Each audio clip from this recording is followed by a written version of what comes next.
চৌধুরী মহোদয়ের পক্ষ থেকে মা বাংলা গ্রুপের জন্য 200 টাকা পুরস্কার রয়েছে। আমি ভাইয়ের হাতে পুরস্কার তুলে দিচ্ছি। আসলে এখানে বিভিন্ন অঙ্গিকে বিভিন্ন ধরনের উপস্থাপনা হয়েছে। কোনোটা প্রাচীন মাইথোলজিকে তুলে ধরেছে, কোনোটা মানবতাকে তুলে ধরেছে, কোনোটা সমাজের ব্যঙ্গ বিদ্রুপকে উপস্থাপন করেছে, কোনোটা সমাজের চিরতিক্ত বাস্তবতাকে তুলে ধরেছে। প্রতিটা উপস্থাপনার কোনো না কোনো উদ্দেশ্য ছিল, কোনো না কোনো মেসেজ ছিল, কোনো না কোনো লেসন ছিল। আশা করি আমাদের আর্টিস্টরা সেই সবটা আমাদের অডিয়েন্সকে, এই উপস্থিতিকে, এই কোটালীপাড়ার ঢাকার হাট মাটিকে বোঝাতে পেরেছে। তারা তাদের সর্বোচ্চটা দিয়ে চেষ্টা করেছে এই আয়োজনটাকে সাফল্যমণ্ডিত করার জন্য। তারাও হয়তো সন্দিহান তারা কতটুকু পেরেছে বা কতটুকু করতে পেরেছে, কতটুকু সফল হয়েছে, তবে তাদের সর্বোচ্চ চেষ্টা করেছে। আমি আবারও বিচারক মণ্ডলের দৃষ্টি আকর্ষণ করছি, আপনারা অনুগ্রহ করে মঞ্চে আসুন এবং আমাদের আজকের অনুষ্ঠানের অন্তিম লগ্নের যে পরিবেশনাটুকু হয়েছে, যে চূড়ান্ত ফলাফল ঘোষণার এখনো বাকি রয়েছে, সেই দায়িত্বটা আপনারা নিজেদের হাতে সম্পন্ন করুন।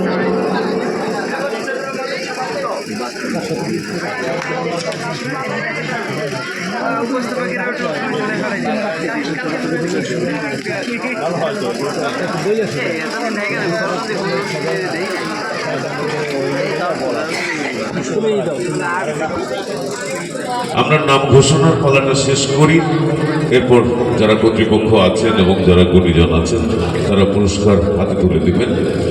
আমরা সাথে আজকে কালকে সেই সন্ধ্যা 7টা থেকে আমরা 3 জন ছিলাম। আমার সাথে ছিলেন সজল কান্তি চৌধুরী স্যার, সাথে ছিলেন পলাশিরাজ স্যার, আর আমি প্রদ্যোৎ রায়। আমরা 3 জন কিন্তু 3 জায়গার মানুষ, আমাদের এর আগে কখনোই দেখা হয়নি। আপনাদের এই অনুষ্ঠানের যোগসূত্রে আমাদের একটা সম্পর্ক তৈরি হয়েছে এবং কিছু কথা বলতেই হয়। নূপুর অনেক কথা বলেছে, আমরা এমনি রেডিওতে অনেক বকবক করি। সাধারণত আমি এইসব অনুষ্ঠানগুলো উপস্থাপনা করি, কিন্তু নূপুরের জন্য একটা স্পেশাল থ্যাঙ্কস আমি চাই। সবাই নূপুরের জন্য একটি তালি দেবেন। এই মেয়েটাকে আমি আমি রিক্রুটার হিসাবে খুব ভালো বিভিন্ন আমার বেতারের সহকর্মীদেরকে গোপালগঞ্জের বড় বড় মঞ্চগুলোতে বিভিন্ন সময় নিয়ে যাই।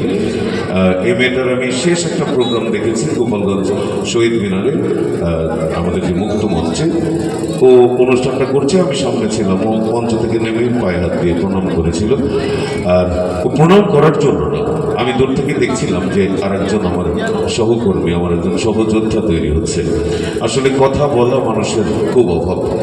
বঙ্গবন্ধু শুধু কথা বলতে বলতেই নেতা হয়েছিলেন। একজন নেতা তাকে কথা বলতে হয়। আপনারা সবাই এই যে যারা তরুণ প্রজন্ম এখানে আছে, তাদের সবার জন্য বলবো সুন্দর করে সাবলীলভাবে কথা বলতে শিখুন।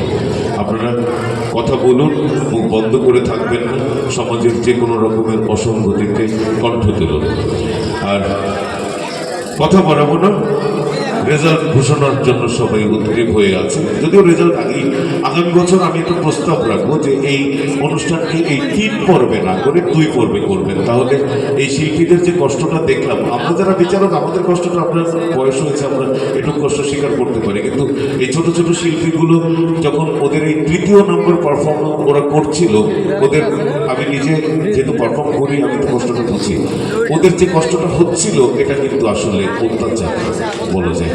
একজন শিল্পীকে এত অত্যাচার করা আমাদের কোনো অধিকার নেই। তো আমি যারা এখানে সংগঠক আছেন তাদেরকে আমি বলবো আগামী বছর এই প্রোগ্রামটায় আপনারা এই শিল্পীগুলোকে 3 পর্বের জ্বালা না দিয়ে আপনারা প্রথম পর্ব থেকে 5 জনকে বা 7 জনকে বাছাই করে নেন।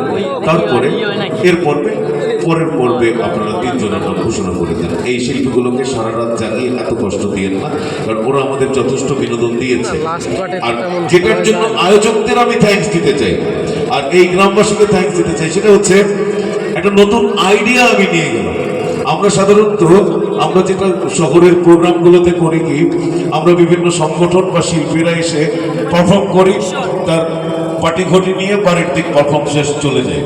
কিন্তু এই টেকনোলজিটা আমি মাথায় নিয়ে গেলাম যে প্রতিযোগিতার মধ্য দিয়ে একটা টেনশনও থাকে, আর সেখানে পারফরমেন্সের সিরিয়াসনেস থাকে, আবার সেখানে একটা প্রাইজের ব্যাপার থাকে। আর প্রত্যেকটা মানুষ, কারণ আমি জানি এই প্রাইজগুলো কেনা হয়েছে এই গ্রামের প্রত্যেকটা মানুষের ওই মুষ্টির চালও সেখানে অবদান রেখেছে, কারণ প্রত্যেকটা মানুষের এখানে কন্ট্রিবিউশন আছে। এখানে যারা সমাজপতি আছে তাদের কন্ট্রিবিউশন আছে, যারা নেতা আছে তাদের কন্ট্রিবিউশন আছে। তো যেহেতু এই পুরস্কারগুলোর মধ্যে সবারই অবদান আছে, তাই একটা টেনশন কাজ করে। আর সব কিছুর মধ্যে দিয়ে যেহেতু প্রতিযোগিতা, অতএব পারফরমেন্সটা ভালো হয়। নূপুর যদিও বলেছিল প্রতিযোগিতা প্রতিযোগিতা অনুষ্ঠান, কিন্তু আমার কিন্তু খুব ভালো লেগেছে যে এটা একটা দারুণ টেকনোলজি। আমি এর আগে আমার মাথায় এই দুষ্ট বুদ্ধি কখনো আসে নাই যে একটা প্রোগ্রামকে সফল করার জন্য একটা প্রতিযোগিতা ছুড়ে দিলে প্রোগ্রামটা আরো প্রাণবন্ত হতে পারে এবং ওই পুরস্কারের টাকা সংগ্রহ করতে গিয়ে এলাকার সব মানুষকে সম্পৃক্ত করা যায়।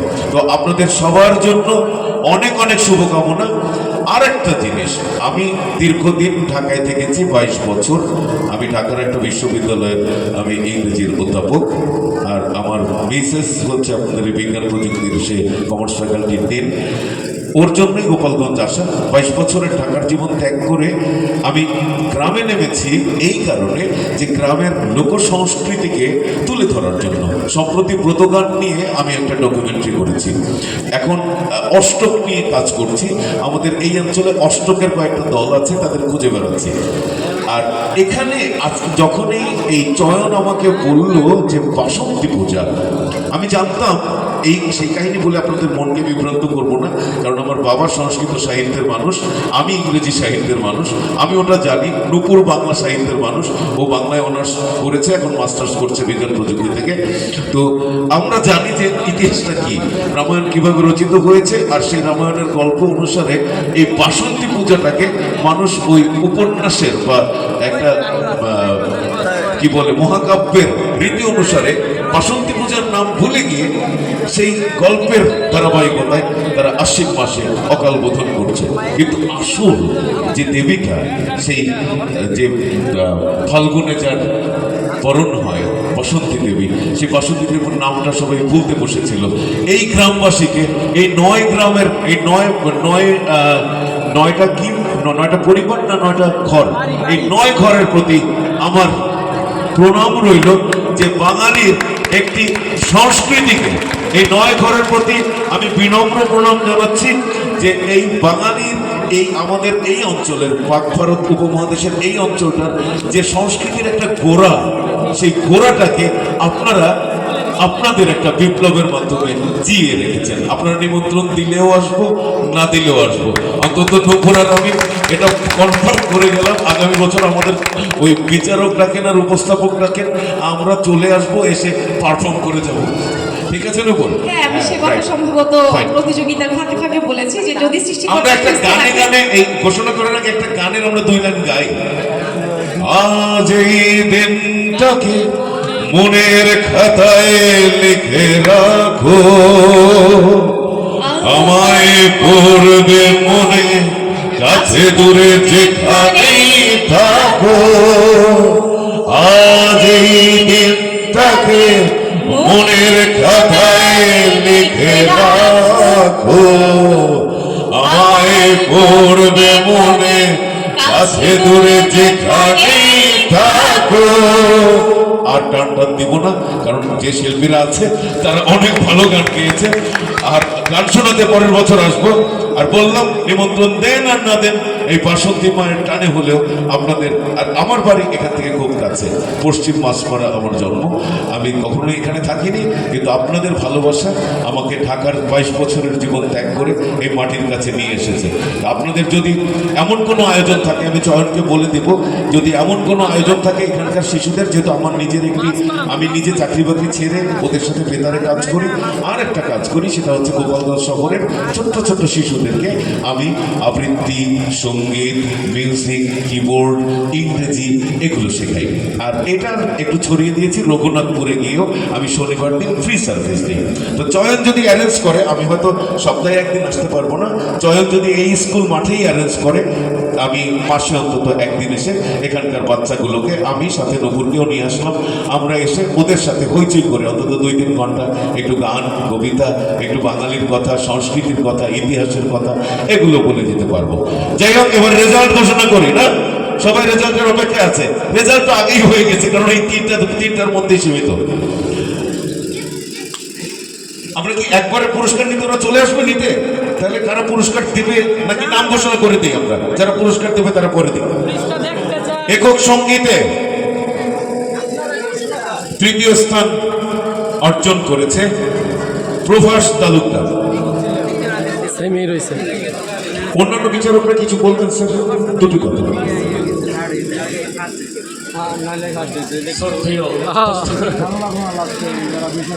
আমি অভিভূত এই কারণে যে এরকম সমস্ত রাত জেগে মানুষ এইভাবে কোনো অনুষ্ঠান উপভোগ করে, এটা আপনাদের এখানে না আসলে বোধহয় আমার জানা ছিল না।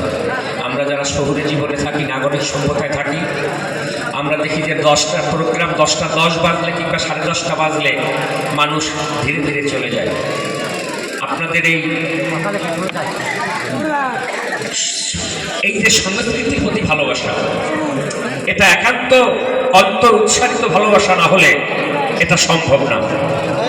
আর আমার জানা মতে আপনাদের এই অঞ্চলের মাটি যেমন উর্বর, আপনাদের হৃদয় তেমনি উর্বর, আর তারই ফলশ্রুতিতে আপনাদের সংস্কৃতি অনেক উর্বর। আমি জানি এবং বিশ্বাস করি এই অঞ্চলে অনেক গুণী শিল্পী আছেন, অনেক সমজদার আছেন। তবুও আমাকে আপনাদের মাঝে একজন বিচারক হিসেবে নির্বাচিত করায় আমি আপনাদের প্রতি কৃতজ্ঞ।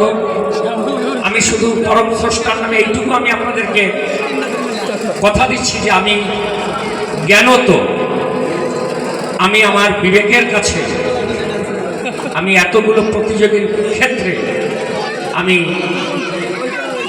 কোনো রকম প্রভাবিত হইনি। আর কারণ আমি বিচারকদের যেমন আগে থেকে চিনতাম না, আমি খুব সম্ভবত 13 আর 10, 23 এবং 5, 28 জন প্রতিযোগীকে আমার জীবনে, এত বছরের জীবনে আমি এই প্রথম তাদেরকে দেখেছি। তো সেই জন্যই আমি আমার বিবেককে এতটুকু কলুষিত হতে দেয়নি, অন্তত আমার জ্ঞান পরিধির ক্ষেত্রে গিয়ে। তারপরও যদি আমি আমার অজান্তে মনে হয় যে কোনো অসঙ্গতি আমার মধ্যে রয়ে গেছে, তার জন্য আমি বিনীতভাবে ক্ষমা চেয়ে নিচ্ছি। ধন্যবাদ সকল এইখানে দর্শক শ্রোতাদের। আমি রেজাল্টটা ঘোষণা করছি, তারপর আপনাদের প্রোটোকল অনুসারে সমাজপতিরা যারা রয়েছেন তারা পুরস্কারগুলো বিজয়ীদের হাতে তুলে দেবেন। একক সঙ্গীতে তৃতীয় স্থান অর্জন করেছে প্রভাস তালুকদার, দ্বিতীয় স্থান অথৈ শীল এবং প্রথম স্থান পূজা শীল। আমি করতালি দিয়ে বিজয়ীদের অভিনন্দন করি। আর এই 3 জন শিল্পীকে আমি বলবো, সামনেই আমাদের বাংলাদেশ বেতার গোপালগঞ্জের কণ্ঠশিল্পীর অডিশন আছে, আপনারা ওখানে ফর্ম পাওয়া যায়, আপনারা ফর্মটা ফিল আপ করে আপনারা অডিশনে অংশগ্রহণ করবেন। একক নৃত্যে তৃতীয় স্থান অর্জন করেছে মিথিলা বালা, দ্বিতীয় স্থান মুগ্ধ চক্রবর্তী এবং প্রথম স্থান নূপুর বর। সবার জন্য করতালি। দলীয় নৃত্যে তৃতীয় স্থান বাদশা গ্রুপ, দ্বিতীয় স্থান রূপালী গ্রুপ ডান্স এবং প্রথম স্থান মা বাংলা গ্রুপ। আমাদের সমস্ত বিচারক মন্ডলীর পক্ষ থেকে এই প্রত্যেকজন বিজয়ী, এবং শুধু বিজয়ী না, যারা অংশগ্রহণ করছে আমাদের কাছে সবাই বিজয়ী, আমরা সবার জন্য অভিনন্দন জানিয়ে আমাদের পালা শেষ করছি। এরপর উপস্থাপক এবং যারা সমাজপতি আছেন তারা পুরস্কার বিতরণ করবেন। উপস্থাপকের ভূমিকা বিজ্ঞ বিচারক মন্ডলী স্টেজে আসার আগে লিখে নেমেছে। এ পর্যায়ে আর কথা বাড়াবো না, বাকিরা আমাদের আজকের এই